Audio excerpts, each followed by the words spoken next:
Hello, everybody, and welcome back to the Igniting Consciousness podcast. I have my soul sister here with me, Dr. Brittany Harris. Welcome, Brittany. Yay! Thank you. Yes, and so Dr. Britt and I, like you're going to hear me call her Dr. Britt because we go back from, we're both chiropractors, and we both work with pre, peri, and postnatal care, and Brittany has like a whole nother level of education and knowledge and studies and everything that she utilizes to take care of her patients and her clients in the area that she's in. And so I really want to be able to have this conversation today because as soul sisters as we are, we talk about all kinds of things, right, Brittany? Every time we get on the phone together, we think we might be on for a little bit. It ends up being quite long because we just have so much that we get to share with one another and obviously really enjoy and are in alignment with a lot of information, right? But we really hit a topic the other day while we were on the phone that I decided I was like, let's have a conversation with this. So mamas or like moms wanting to become moms or those looking to have a second child, third child, whatever it might be, and really trying to be in the headspace of what kind of birth they might want or what kind of pregnancy they might want. And we got onto a topic that we realized is very crucial. Like it is, I mean, there's multiple things that we'll get into, like that's very crucial when it comes to things that you should keep in mind and prepare for prior to the delivery of your child. And the sooner you can really get your hands on this or start to wrap your mind around some of these concepts, it can really allow you to open up more of love and flow and ease and an appreciation of your femininity and the strength in that comes through whenever you have the ability to birth a child. And so with that being said, we're going to start this topic off really talking about what some of those important elements are. So, Brittany, I'm going to kick it off to you so that way you can start sharing from what you know based off of the clients that you see and how you can see, I don't want to say an incongruency, but how you can see mamas not actually being able to be in their full essence of what they can have before they have a baby and when they have a baby. Right, absolutely. So I usually start seeing moms around the end of the the end of the first trimester, beginning of the second trimester. And one of the first things that I always ask is, how do you want to birth? And it's a loaded question, and it's a little bit of a test because most people will think of it in terms of where they want to birth. So if they want to birth at home or at a birth center or in a hospital. But really what I'm asking is, what do you want your mind space to be at birth, right? Do you want to have a type of birth where you're surrendering to your body and you're trusting your body, or are you birthing from a position of wanting to entrust that to someone else, okay? Neither one of these is wrong answers, of course. Right. But this speaks to your point about what you need to know in terms of getting pregnant, what to expect during your pregnancy in terms of your body and of your mind, and then how that translates into your birth and your postpartum period. Because I think many people tend to be unprepared for the psychological component of how this all ties into the medical stuff that's, of course, fed to us every single day. Right, right. Yeah, so with that, let's rewind a little bit for some people that may not have been pregnant or like looking to get pregnant. When we say first trimester, so what are you saying? At what point? What's first trimester and when does it go into second trimester whenever you usually see clients? So usually between like week 15 to 20 is usually when I start seeing them, and then we follow them all the way up until birth. There's the occasion where we'll start seeing people at the end of the third trimester, so after week 34. That's typically when people are, unfortunately, the most uncomfortable and they're starting to notice their bodies a whole lot more. But I think that usually we start at the beginning of the second. Yeah, and that tends to be around the same time that if you're going to choose a midwife or choose a, whatever facilitator of your birth you would want at that time too. So then you're also sharing that here's how chiropractic really is playing a role with that facilitation too. So whenever you say that you ask the question of how do you see your birth, is that the way you ask it, you said?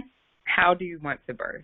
How do you want to birth? So we clearly recognize that most people think like where as far as location, but what do you actually mean whenever you say that? Like what are you trying to dive into, knowing what you know and having worked with so many mamas? Right. So the how behind birth really falls in line with, do you want to follow a standard traditional medical trajectory? Not meaning necessarily birthing in a hospital or not. It's really independent of where you are. Right. Or do you want to follow more of a spiritual trajectory of birth? So I'll give you an example. I have many of my mom clients are planning to have home births, and so they hire a midwife, they have a doula, they have the support personnel that are designed to support that type of birth. But what I often find is that psychologically they're not prepared for that journey. They have been steeped in a medical model that kind of fosters mistrust in the body. So it's very much so, I have a condition, I have to go to a doctor in order to resolve it, and the doctor fixes me. Yes. So if you take that model into a home birth kind of mindset, there's a little bit of a conflict because your midwife, your doula is not there to fix you. They're there to help facilitate you through the process. And so I'm sure that there are some gray areas amongst various midwives because everyone does practice differently.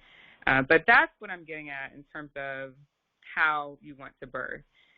There are a couple of instances where I've spoken to moms about birthing unassisted or birthing at home, and we've uncovered that they are looking to stay away from a hospital because there's some trauma associated with that, right? Or there's something else to unpack on a deeper level. And so they are not able to operate within their full selves because of the fact that they are fearful of what could happen to them. And so the how you want to birth behind that is very, very important to unpack outside of the where. Right. Yeah. And so you like that's the topic that we started talking about, and realized that spiritual component, regardless of what that means to you, but knowing that there is a higher power, that there is more than just the physical, faith, trust, confidence, all that comes in with having that spiritual mindset awareness of you can bring back your control in as much as you want to, and you have the choice. Circle, circle, circle, right? You have the choice to decide how you would like the process to go. You have the choice throughout your pregnancy to decide how you're going to, like what you're going to consume, what you're going to put inside your body as far as dietarily and like staying hydrated, and then also what you're consuming as far as information in your head, right? Because just like Dr. Brittany was saying, is that a lot of people have, you get your influences through the people that you surround yourself with, usually family, could be friends, coworkers, etc. And depending upon where the majority is at, you're going to have a certain notion toward a certain direction, which is totally fine if that's truly what your choice is.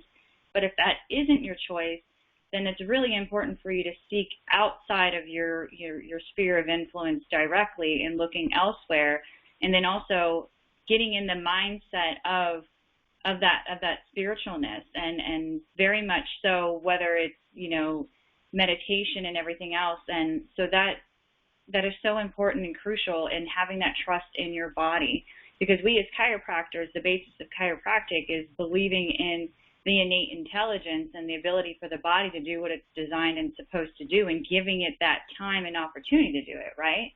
And so how would you, with me kind of opening that up, Brittany, how would you say that you kind of can help guide women into, like, once you kind of recognize what they kind of want, but maybe they don't know how to verbalize it because they don't have that sphere of influence, how do you find yourself being able to help them navigate those waters? Right. So one of the points that you touched on, consumption, is really where we start. So during the first visit, I always like to take an opportunity to unpack their lives. So What are you doing occupationally during your pregnancy or even before if we're working preconception? What are you looking at on TV? What are you reading? Who are you talking to? Yeah. What are you eating? What is your relationship with your husband or your partner? Yeah. What is your relationship with your parents?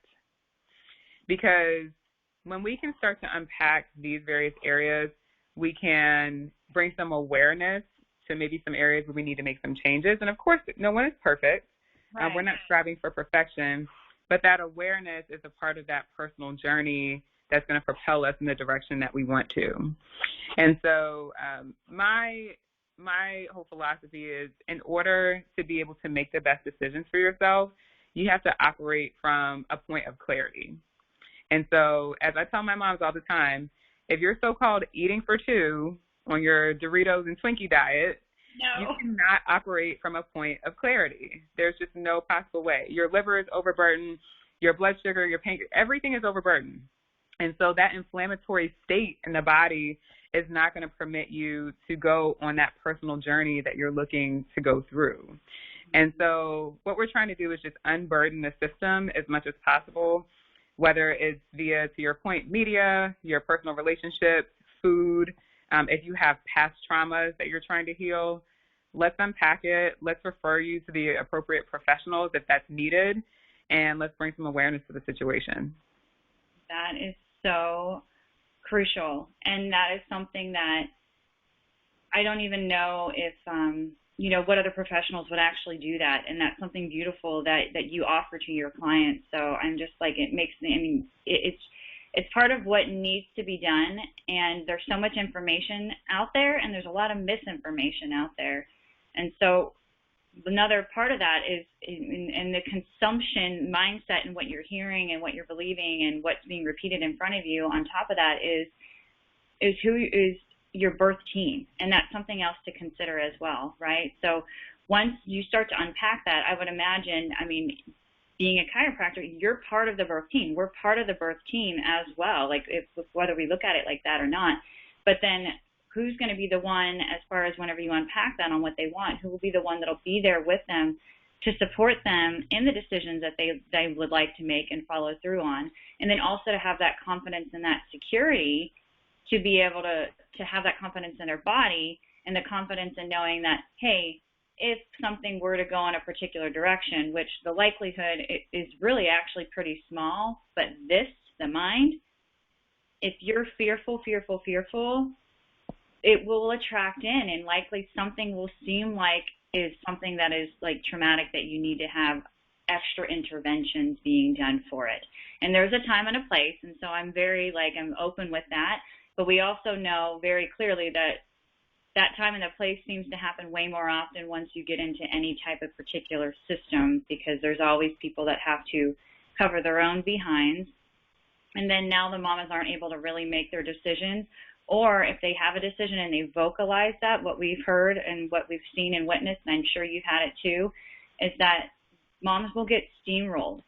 And like when you're in the heat of like actually going into delivery, and say it can be at a home birth too, depending upon who your birth team is, but more likely in a hospital that maybe you're like, I don't want the epidural, or I don't want Pitocin, or I don't want, and we'll talk about this stuff for those, because I know there's people that know what I'm talking about, and there's going to be people that don't know what I'm talking about. But saying they don't want these certain things, but if the doctors or the nurses or whomever that is in the room, at the time when you're having delivery, like kind of demand it, then you're not going to have the confidence to be like, to say otherwise, and you may not actually need it. So what are some other things that you would say that the mamas would be helpful for the mamas, so that way they can gain that confidence and have that clarity, regardless if somebody from the outside, even in the heat of it, is coming in with something opposing what one of their choices are? Right. And that's a very difficult question, because on one hand, yes, I think that it's very important for you to stand firm in what it is that you want or don't want. But on the other hand, clinically, of course, I want what's best for them. So what I teach them is to learn flexibility, okay? Flexibility in your birth plan, whether it's written or it's verbal or it's in your mind, is key so that you can develop some resilience. Because there are plenty of situations where folks are doing all the right things, right? They're on their personal journey. They've been looking inward throughout their pregnancy, throughout their preconception period even, and for whatever reason, whatever divine reason, something went the other way. And so I think having that flexibility is important so that if you do have to be steamrolled for whatever reason, right, if there is a life-threatening situation or what have you, that you don't have to process that situation as a trauma later on. Yeah. So and I don't know if you plan to share your birth story at some point, but your case is a perfect example of being flexible and learning to just flow with the situation, right? And because I know your birth story and I know that you did flow with the situation, it turned out absolutely beautifully. Thank you. It did. It did.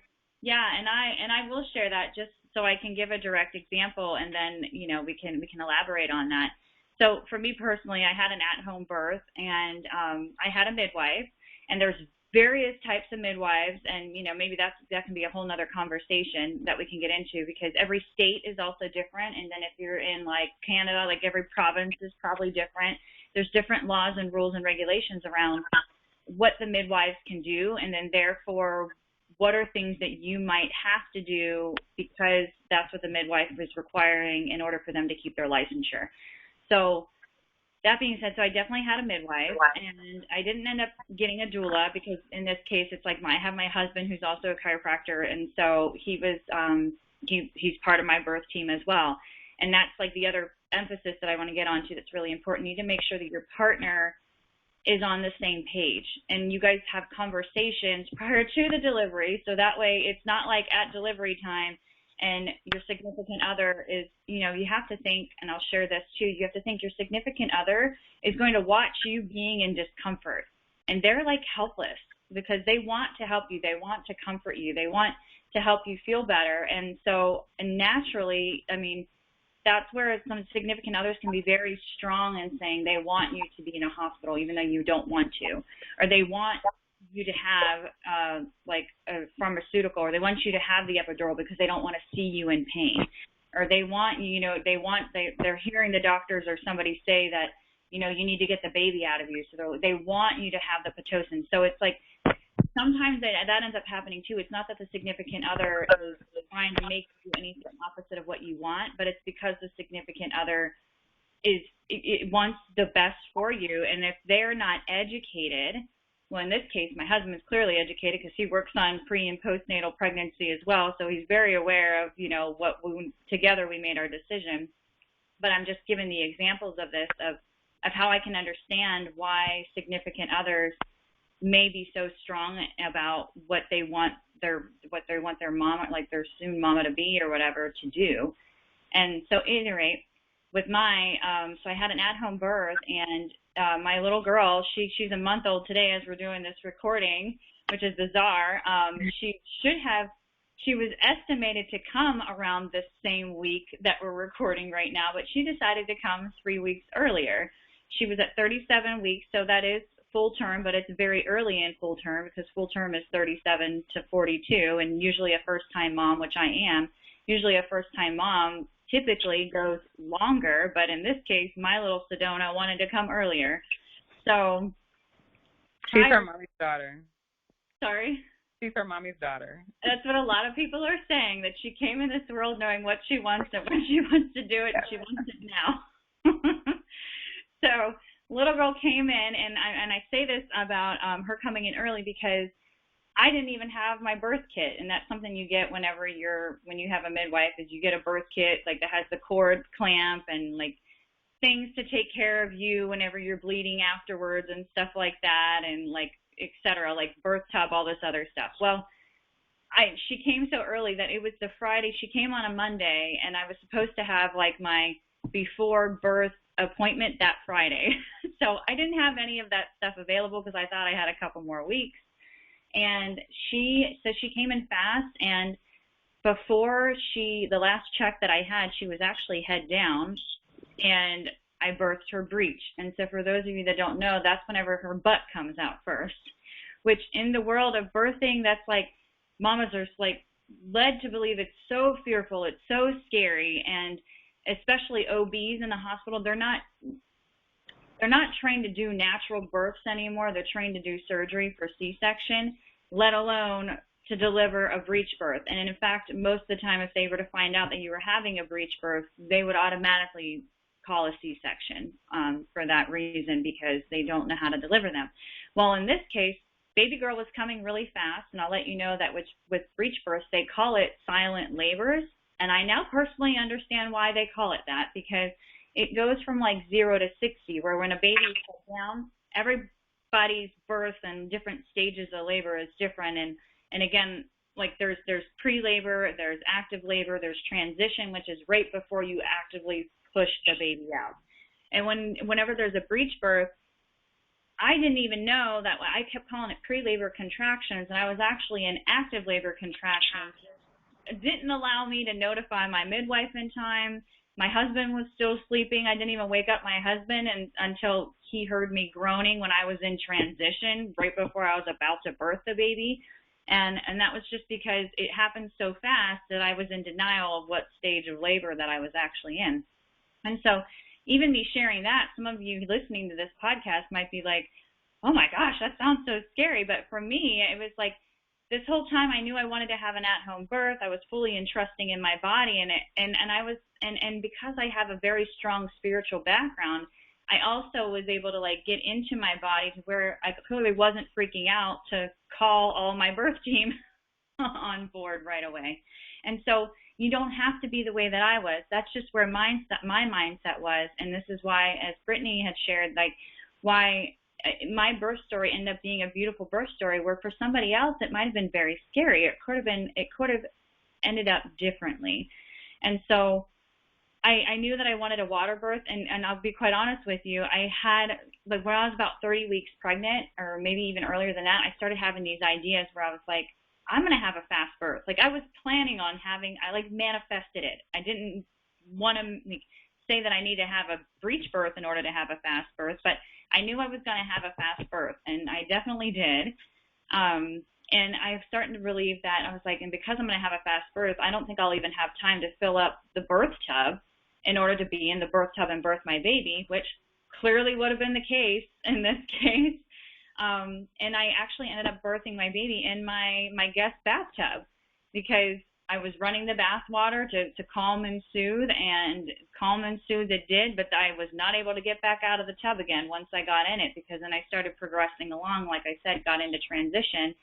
And my husband ended up being there, as I say, for the final 2 yards of the delivery, because I delivered my baby all the way up till just before her shoulders. And then there's more details in between there, and it's actually on the podcast here if you want to listen to all the details of my birth story. I definitely shared it, and it's a lengthy one because I give all the details in between. But ultimately, end up birthing the baby up to the shoulders, and then my husband was on a video call with my midwife, because she was 40 minutes away by the time, we actually notified her that I was having this baby. And she had me turn over on all fours to deliver the head once she realized that the baby was coming out and it was butt first instead of actually head first. And so again, even in that moment right there, realizing that the baby was butt first instead of head first while I was birthing could have been super scary for somebody else, but for me in my body, I was breathing my baby out. There was no worry in my head. Like the baby was already like out, and the baby now it was just completing the circuit, so to say. And baby came out, and baby, she plopped right out. I had her in my arms. My water broke at 7:48 a.m., and I had her in my arms at 7:57 a.m. And from there, there's some more details of things of just like adding life into the baby's body, and where chiropractic came in, because I adjusted my baby in her top bone, known as the atlas, right here on the right side. And as soon as I delivered that adjustment, which the adjustments for babies, and Brittany will tell you too, are completely different than what they are for adults. You just use your fingers, enough pressure to feel like when you put your finger on a stick of butter and it just kind of like melts under your finger there. And it just, you could see that life force energy flow into her, and her arms literally shot out like she wanted to like give me a hug around my neck, like as soon as I adjusted that. And so I'll never forget that. And I usually get pretty emotional when I share that part, because it's just, it's so purity, and it's that trust in the body. And where, you know, if, let alone if I wasn't a chiropractor, there wasn't a chiropractor there, or, you know, they saw the baby that wasn't like fully crying as strong, and her coloring wasn't as strong as they wanted it to be. Like, who knows what they would have done with my baby if I was in the hospital, right? Right. So and yeah, that's the thing about it, and that's why your story is so beautiful, because you have the flexibility to go with your body, even though some unexpected things happened, like you had your baby 3 weeks earlier than you thought. Yeah. To your point, your partner had that same flexibility.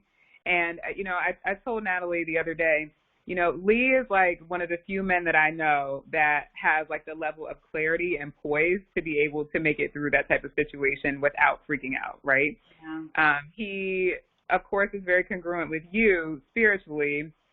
He's congruent with you, like, clinically as a chiropractor, but also he just had like the utmost grace in being able to work with you through this situation.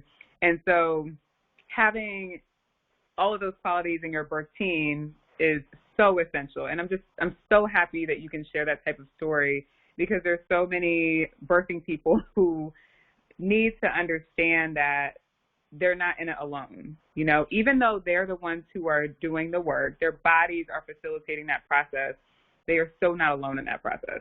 Exactly. Yeah. Because even with me, like, so essentially I had a free birth is what they call it. Like a free birth, you like, one, it would be free if I didn't have a midwife, you know what I mean, as far as monetarily, but a free birth, i.e. no one else helped like actually deliver the baby. In this case, like it was mommy and daddy that delivered the baby. But if it weren't for having my midwife, like having her on the phone to also like verbally facilitate the process, and my partner, like my husband, being there to hold the phone over the tub that's full of water and like video chat and like be in that state of mind at the same time, like amazing that he was doing that while I was just in my own state of delivering the baby, right? So it was like I was playing my part, he was playing his role, and the midwife was playing her role. And so, yeah, that's where it's like the birth team is so essential, and not everyone needs to be at the same level. Like, you don't have to be clinically sound like how we are, but you can absolutely have that knowledge, one, through experience of having previous births and stuff like that, which now I'm going to get to my other point, is like watch birth stories, like watch birth videos. And like, if you're wanting to have an at-home birth, watch at-home birth videos, so you can see the array and the differences of how different women, even how they present their body, how they some people are more loud than other people, and you know, and then to really know like there's fluids involved, there's poop involved, like that is normal, right? Like, what does birth actually look like? It doesn't look like what you see on TV and like this clean baby comes out. Like, no, the baby is going to be covered in vernix, and you want to leave that vernix on. And like also knowing like decisions that you can make around when that baby comes out, as far as are you going to clamp the cord right away, or do you going to cut the cord right away, you know, or do you want to allow the beautiful nutrients and oxygenation and blood flow to go into that baby that they were feeding off of that whole time? Clearly you can see where my mind is at with that, right? And then so all those decisions around that, and people like Dr. Brittany can give you like a heads up on that when it comes to your birth plan, you know, and I give it a quotation in air quotes, because it is your birth plan. And just like Brittany said, like, you don't have to have it written down. It can just be in your head, and you can just visualize and think about it as much as you want to think about it. So you really do attract that in, and it's getting your mindset ready for this, right? And so watching these birth videos and having your partner watch those birth videos is so important, so important. Yes, absolutely, absolutely. I think as one is preparing for birth, I always compare birth to a marathon. Okay. So despite, how long your birth is, it's a marathon in that it's a very physically and psychologically intense situation that you've probably never been in before. No one should ever walk into a marathon and they have not trained for it. Amen. Right? You're going to do the physical work that you would for any type of marathon in order to make sure that you're successful or that you get through it. So the same is the case for birth. Even though birth is a completely natural process, it's still work, and it's still something that we've never done before. I also compare it's akin to like a baby when they first start walking, right? They're going to practice and practice and practice and fall and bump their little heads and bump their little booties over and over and over again. But they have to keep training for it. They keep practicing until they finally get it. Yeah. And so similarly with birth, like you said, watch videos. Read books that are congruent with how you want to give birth. So if you're reading What to Expect When You're Expecting, but you're planning to have an unassisted birth, that's not going to quite help you get into the mindset that you need to in order to prepare for that type of birth. I am also going to just add to that point, learn about other options. Yeah. So even though you might want to have a home birth, you should also educate yourself on what the various options are if you need to induce, or what your various pain relief options are, pharmaceutical or non. Yeah. Also, look at the options if you're not dilating, if you need to have a C-section. Educating yourself is important because you're not necessarily manifesting this as happening. But if, again, something medically is going awry, if, God forbid, your life is in danger, you don't want to walk into a situation that you've never even heard of, and then you have fear. See, knowledge helps to temper the fear. So at least if you know what could happen or what some options might be if something goes in another direction, your body will be able to process and accept that, and you'll still be able to get through the situation a little bit more easily. Does that make sense? That makes so much sense, and I'm so happy you provided that clarity and that extra point of information, because that is so true. I love that you're saying it's not that you're going to manifest that, but to be prepared. And I can actually give an example. Like I have a cousin who's wanting to have an at-home birth and everything. However, she has already visited the hospitals of where if she needed to get transferred for any reason, she has visited the hospital for that exact reason of what you're describing. So that way she can know, like, okay, what's the feel of this hospital?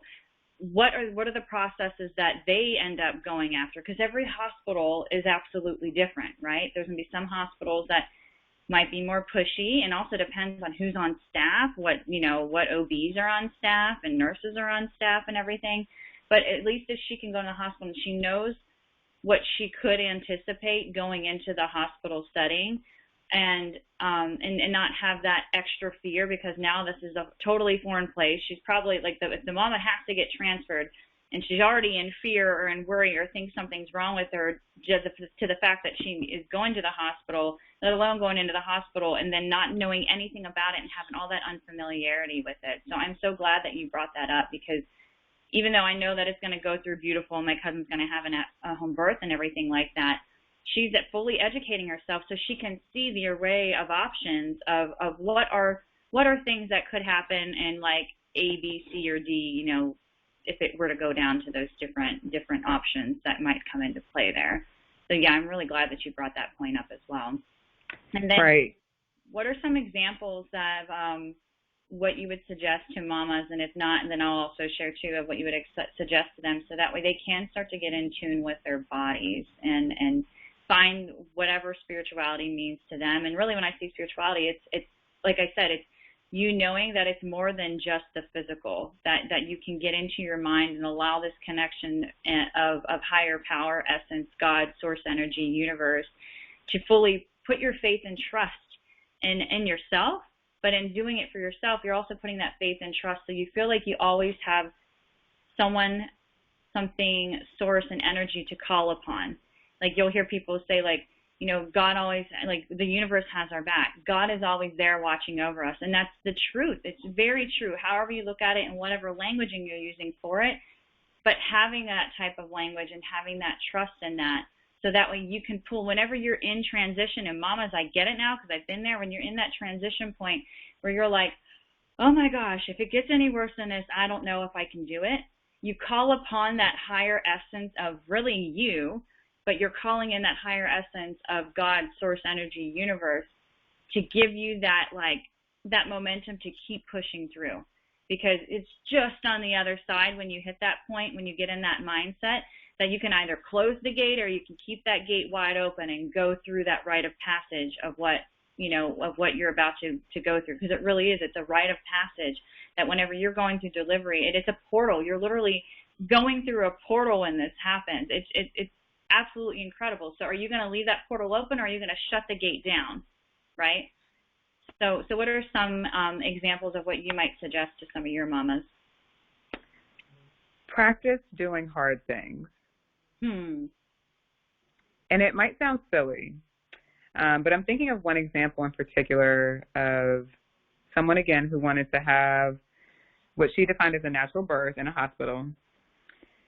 And I was very frank with her. I told her, you've never birthed before. Birth is a very, just keeping it a physically intensive process. If we cannot do a squat, if we can't go for a long walk, then it's going to be really difficult for me to understand how your body is going to be able to do something else that's hard. Yeah. So practice doing hard things, again, from a strictly physical perspective, so that your muscles, your tendons, your ligaments, your bones can learn how to move in various directions that they maybe don't normally move in.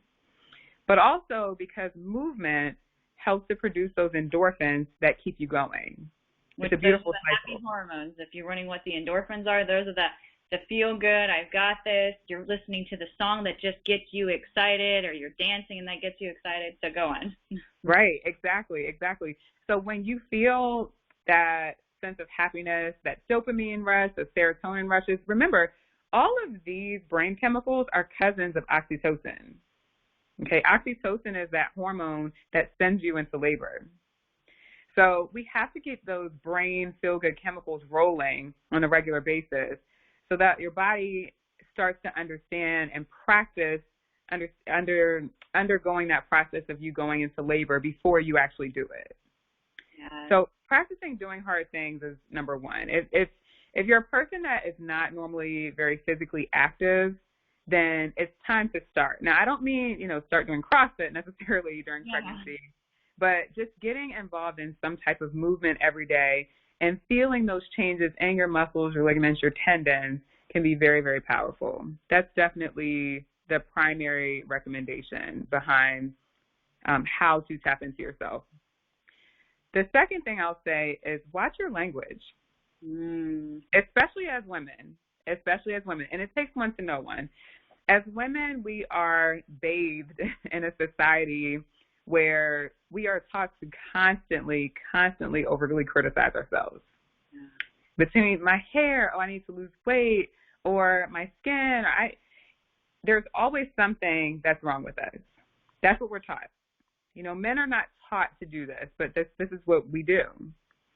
This is literally how the beauty industry is thriving years later.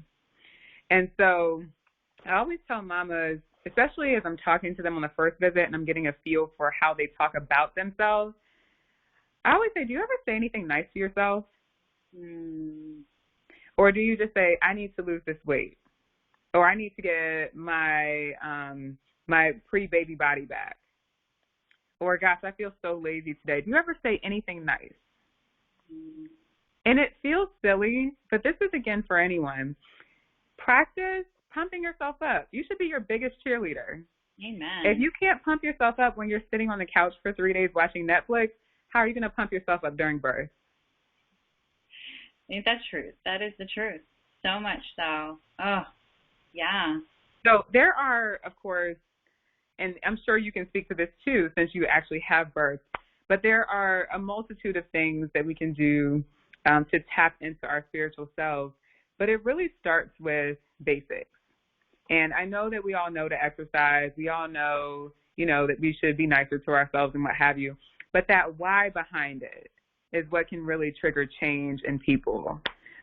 What do you think? Do you have any specific? Yeah, I love the way that you described it there, because I'm quick to go into helping people go into breathing, like doing the deep diaphragmatic breathing, because I mean there's meditations, you do breathing meditations, or you just do breath work. Like the breath work is a title. Like I'm doing breath work, you know, when it comes to like tapping into the spiritual essence or really tapping into your higher self. And what you're doing is you're working on calming your body, because we run in this society. When I say we run in this society, and we're always on that like fight, flight, running, hiding, or fighting the tiger, you know, because you've got the hustle muscle going. And that's something that you shared with me, is that a lot of the clients and the mamas that you see, you know, they're fully capable. They're more than capable. They're juggling like 50 things. And then now they're also going to be juggling the fact that they're pregnant. And I'll tell you what, I was one of those people where I was like, I mean, I thrived off of my stress hormones and my cortisol hormones of like getting this done, getting that done, and like Johnny on the spot and doing it, you know, in the way I wanted to do it. And like it brought me great success. But what my pregnancy taught me, and because of me tuning into my higher self and that power, was, hey, there is strength and power and not having to grind all the time. There is strength and power and being more in that flow. And there is strength and power in getting in your feminine, nurturing self. Like I don't have to be this testosterone driving kind of a woman in order to like get my place in society, right? Like that's another thing that we're led to believe, thanks to the Industrial Revolution and some patriarchal things happening throughout our lifetime. That's a whole nother conversation, you know, time and place. But I literally was one of those women as well that was like, not that I wanted to say like being in my feminine nurturing was weak, but I didn't see it actually as strength and power. Because we're not taught that. Yeah, we're not. You're right. We're not taught that. And it wasn't until I became pregnant, because I knew that I wanted to make sure that my baby wasn't growing in a stress bath inside my uterus, right? So that was my why. My why was, I don't want my baby growing in a stress bath, because like everything that I do, and from what I'm eating, what I'm mentally consuming, and then what hormones are pumping through my body will be affecting my baby. So it's not a scary thing, but it's also something to be aware of, is that if you're like stressed all the time, and I'm telling you what, there's things that you don't even realize, especially if you're in like corporate world and, you know, entrepreneur and everything else. Like if you asked me I was stressed, I'd be like, no, I'm not stressed. But because I've been like that for so long, I always had a low level of stress happening. And I'll tell you, one of the ways I also recognize that, one, my adrenals, which is one of your glands that shoots out the cortisol and everything, were shot. And there's different things that you can do to know about that. And so knowing that, it was like, well, I want to heal my adrenals anyway. Well, it's a really good time to be like being very aware of this while I'm pregnant, so that way I don't displace that onto my baby. So I always tell people it's a divine responsibility during pregnancy. It's a responsibility, but it's a divine one. But use that for healing yourself, because in doing so, you're helping that baby. Because if I were to like grind it out, people birth babies all the time being stressed out, and people that don't even want to be pregnant end up birthing babies while, you know, clearly being stressed out. However, it is known that if there is constant stress being immersed on that baby through their neurological development and development into this fetus and into like a baby, it definitely influences how their chemical makeup is going to be when they come out. Are they going to be fussy, colicky, constipated when they come out? Are they going to have digestive issues?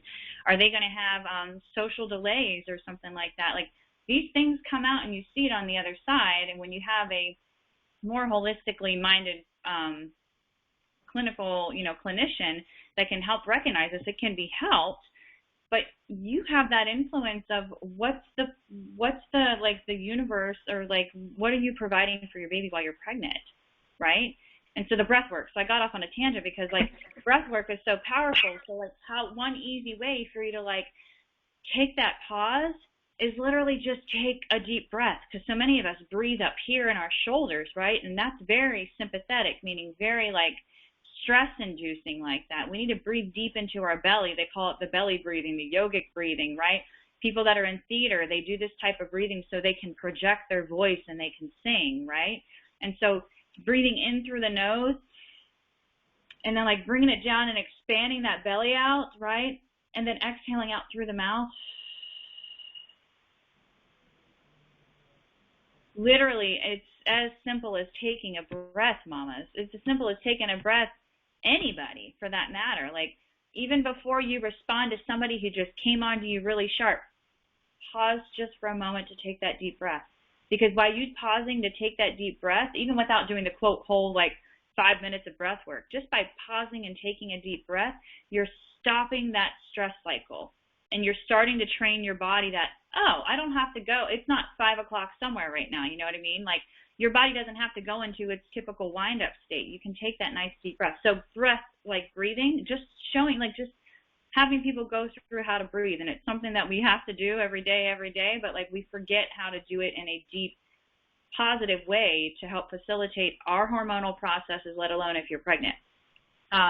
So that's very important. And then I do a lot of the unpacking, like what you talked about in the beginning, to kind of have an idea of what's their work life, like what's their partner life. And I just provide resources that we have in the area, so that way I can be a resource. Like, I have my own biases, but at the same time I want what's best for the mama, and I want her to know that she has choices. That's really what's important with that, right? And then help facilitate it from there, and then encourage them. Once you know what that is, if you have the opportunity to sit down and have a conversation with them, encourage them in that direction, and always speak in that, like you're saying, the languaging that they're using and the languaging that your clinicians are using. It's so important. So it's always positive for me. Like, they might be coming into the office to get adjusted, and they're like, oh my gosh, my placenta is like, they're saying it's attached in the wrong area, so now I have to have constant, like whatever you were told, no matter what. And I'm not just like shooting sprinkles up their behinds. I'm literally like, everything's going to work out, Mom. Like, I mean, have trust in your body. Have trust in your body. And then remind them that depending upon where they're at and how far they are, even if they're like, oh my gosh, my baby's head down because my baby's breech right now. Well, one, now you know you can totally birth a breech baby. Been there, done that, right? But then also the baby can turn literally during birth, or the baby can turn like that day if you're like, you know, whatever weeks pregnant, that like the baby doesn't necessarily stay in that position. Like, things can change. And so being confident, lowering that stress response, taking that breath can really be helpful in that process. And then watching the language that you're using, and then being aware of the languaging that, you know, those that are working around you are using as well. Right. And I think really all of this comes down to learning these skill sets before pregnancy. Yeah. You know, like learning, I use the term being flexible, but however you want to frame it, you know, pregnancy and birth, one of the doulas in my area, she puts it perfectly. She says, here in the DMV is the DC, Maryland, Virginia area. This is a very like fast-paced, very corporate, political region, okay? Everyone here is important. Everyone here is a consultant, as we say. Everyone here has a very significant role to play in some form or fashion. And so as a result, slowing down is like an afterthought. Actually, slowing down is considered to be lazy. So when it relates to birth in this area, specifically in this country, birth is like a to-do list item. So when you find out you're pregnant, because of the very patriarchal kind of system that we live in, it's very hierarchical, it's very high stress, linear. When you find out you're pregnant, I've heard more than probably a dozen moms tell me, I can't show that I'm weak. So they have to work until they go into labor. They have to go right back to work in 6 weeks or in 12 weeks or whatever their job tells them. A lot of people don't have leave. A lot of people are trying to support a very high cost of living. And so when you're trying to take this mindset and apply it to this type of region, it's very difficult. It's very difficult. And that's why being congruent and being flexible with these ideas prior to birth is extremely important. So any woman, particularly that I start working with, who has never had children before, we're talking about this stuff from the very beginning. How can we optimize, or how can we improve who you are lifestyle-wise, whether or not you decide to have a baby? Because it doesn't hurt to heal your adrenal glands if you don't have a baby, right? It doesn't hurt to speak a little bit more nicely to yourself. It never hurts to start to follow something bigger than you, whatever that is. And so anyway, so the doula in my area, she puts it like this. She says, in an area as fast-paced as the D.C. region, birth becomes an afterthought. And so knowing what we know about birth, we have to understand that birth is a very divine experience. It's not something that we can control. So whereas the typical, corporate professional in D.C.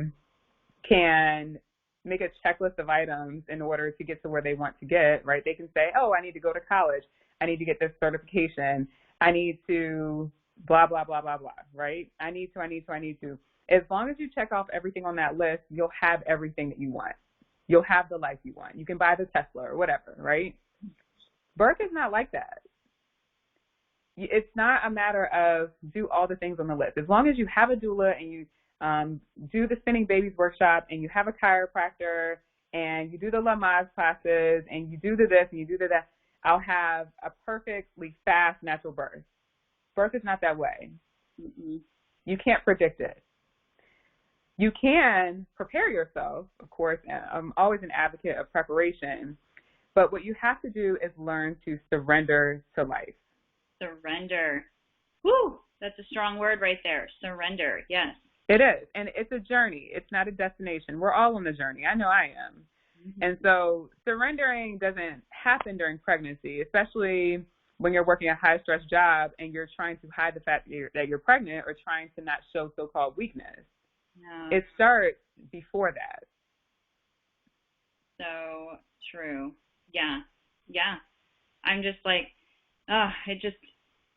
it hurts whenever I know that, but it's the truth. And we know that. We all know people and our locations and everything like that. So, I mean, hearing what we're talking about here, it's not saying like it's instantly going to change overnight, and nor expect that of you. So all of you high drive mamas or soon-to-be mamas or even women in general that are listening to this, don't expect it to change just like that. Yes, you have the knowledge now if you're listening, and now the seed has been planted, but let it germinate, okay? Like you can't plant the seed for a tomato and expect it to grow tomorrow. It doesn't work like that. Now, unless you put genetic modification and all this other BS on there, no. So we're not even going to go there, right?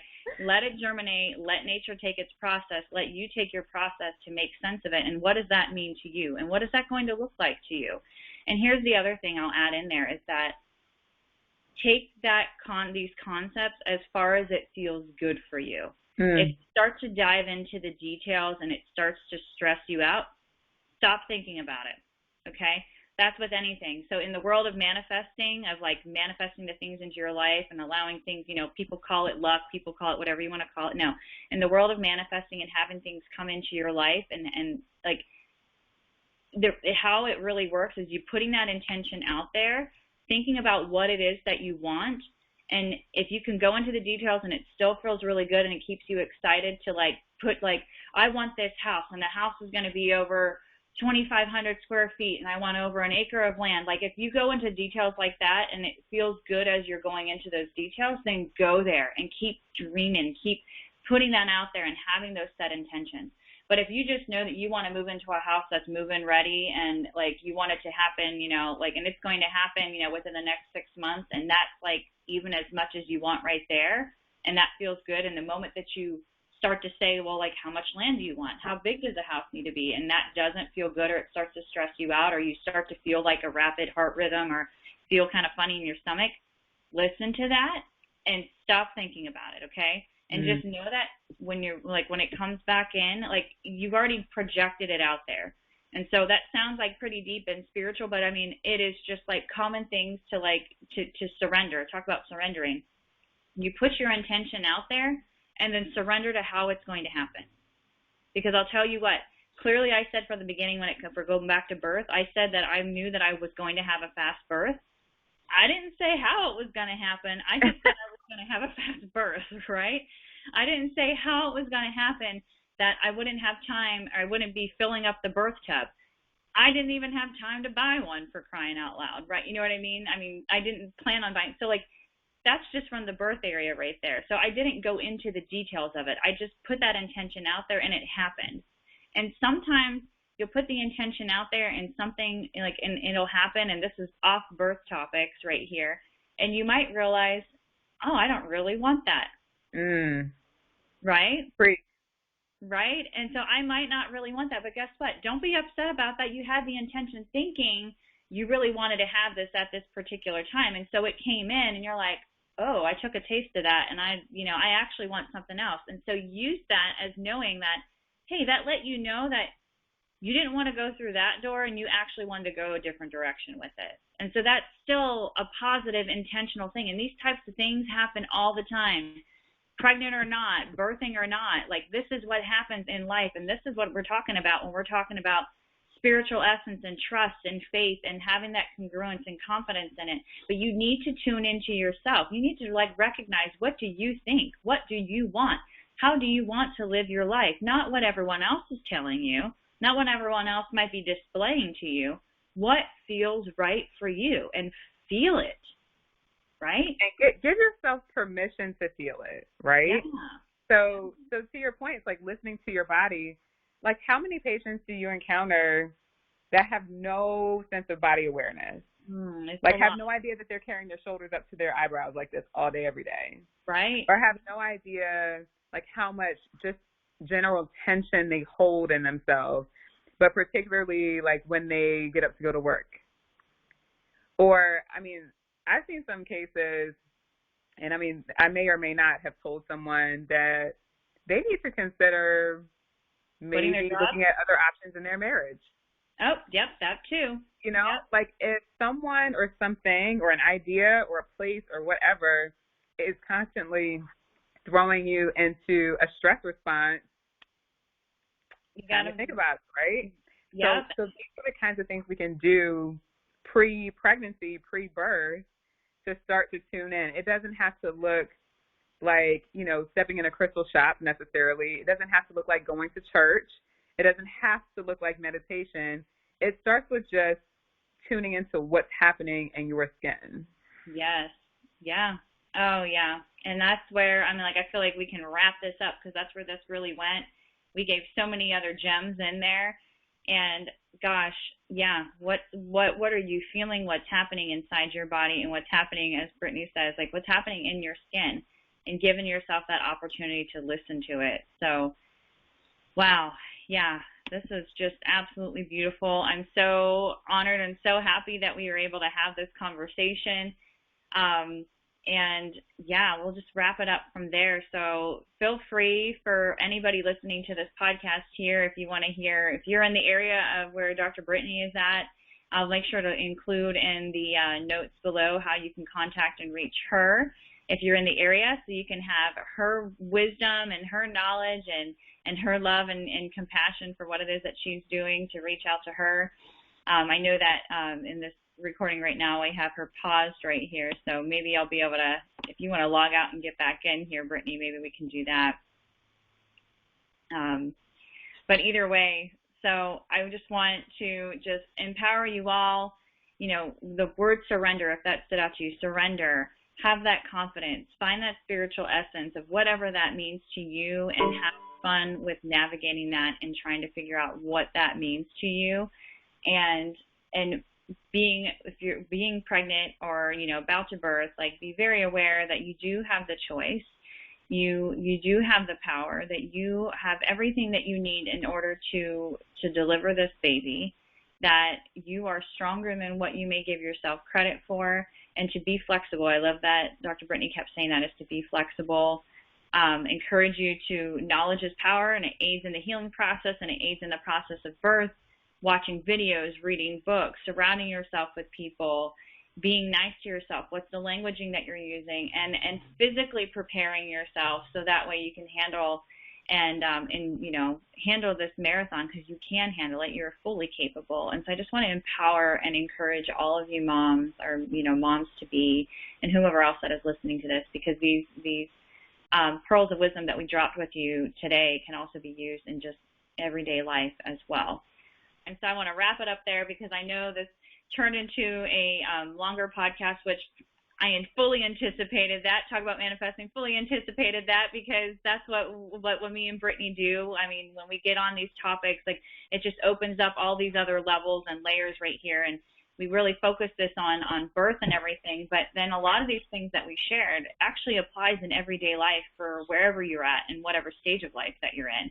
So just to wrap that up right here, we talked about finding that spiritual essence. That was the biggest topic that we talked about here. Whatever that means to you. Doesn't have to be, like Dr. Brittany said, going to church, doing meditation, doing breath work and this stuff, but utilize breath to lower that stress response and to really get into that essence.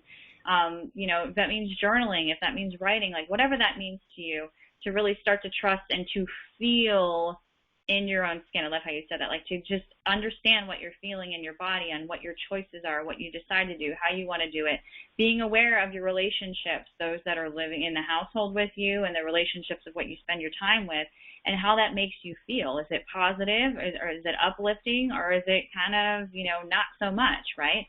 We also talked about being physically prepared for birth, right? Of being able to, you know, are you able to walk? Like, because everybody's birth journey is different. Everybody's actual birth is different, but to physically be prepared for that as well. And what were some of the other elements that we hit there? There were so many good things that we touched on here, Brittany. So we're talking about spirituality, physically getting ready, watching birth stories, having looking for a good birth team that's in alignment with what you're looking for, right? And then being aware of other options and being flexible. That was a big thing that you talked about, being flexible, right? And then also the word surrender, to surrendering, and actually by surrendering, you are actually being flexible to, okay, things might come in or things might happen, even when it comes to birth directly, that maybe it didn't go exactly as planned, but also don't see it as like you're faulty or anything is wrong with you. Be flexible and flowing with it, and seeing and following through with that rite of passage, right?